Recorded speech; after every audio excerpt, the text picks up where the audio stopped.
Hello guys, welcome back to పనికి మాలిన ముచ్చట్లు. ఇంకొక అరగంట అయి ఉంటే నా జీవితం పనికి రాకుండా అయిపోయేది. 8:45కి ప్రెజెంటేషన్ ఉంది. 8:15కి లేచా. ఫాస్ట్గా ఫ్రెష్ అప్ అయిపోయి రెడీ అయిపోయి మీటింగ్ జాయిన్ అయ్యి ప్రెజెంటేషన్ కంప్లీట్ చేసుకొని మూసేసా.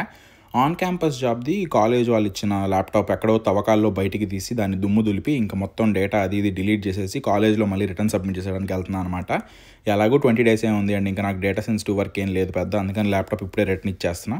నాకు సిపిటి ఆథరైజేషన్కి కాలేజ్ వాళ్ళు 1 credit అని చెప్పి $600 తీసుకున్నారు. ఇప్పుడేమో గ్రాడ్యుయేషన్కి ఒక ప్లాటినం తాడు ఇచ్చారు మెడకు కట్టుకోవడానికి, అదేలే మెడలో వేసుకోవడానికి. ఇంటికి వచ్చి కాఫీ తాగి అలా కొంచెంసేపు ఫ్రెష్ అయిపోయి స్నానం చేసేసి చిన్న video scripting work and video తీసే వర్క్ ఉంటే అది కంప్లీట్ చేసేసుకొని, ఫ్రెండ్ న్యూయార్క్ నుంచి వస్తుంది, ఇంకా గాల్లో ఫ్లైట్ని ఫాలో చేసి ఎయిర్పోర్ట్కి వెళ్ళి తనని పిక్ చేసేసుకొని యాపిటైజర్ ఒక రెస్టారెంట్లో అండ్ అక్కడి నుంచి మెయిన్ కోర్స్ ఇంకో రెస్టారెంట్లో అండ్ అక్కడి నుంచి డెంటన్ వచ్చి డెజర్ట్ ఇంకో దాంట్లో మంచి ట్రెస్లీసెస్ తిని అలా సాయంత్రం 6ంటికి ఇంటికి వచ్చామన్నమాట. 3ంటికి ఎయిర్పోర్ట్లో పిక్ చేసుకుంటే ఇంకా అలా కొంతసేపు ఇంటికి వచ్చేసిన తర్వాత సన్సెట్ టైంకి మంచి వెదర్ బాగుందంటే మా రూమ్ పెద్దతో వాకింగ్కి వచ్చా. సూచనలు సలహాలు ఇస్తున్నాడు లైఫ్లో. మీకు కూడా కావాలంటే ఫాలో అయిపోవాలి. మళ్ళీ రేపు కలుస్తా. టాటా బాయ్.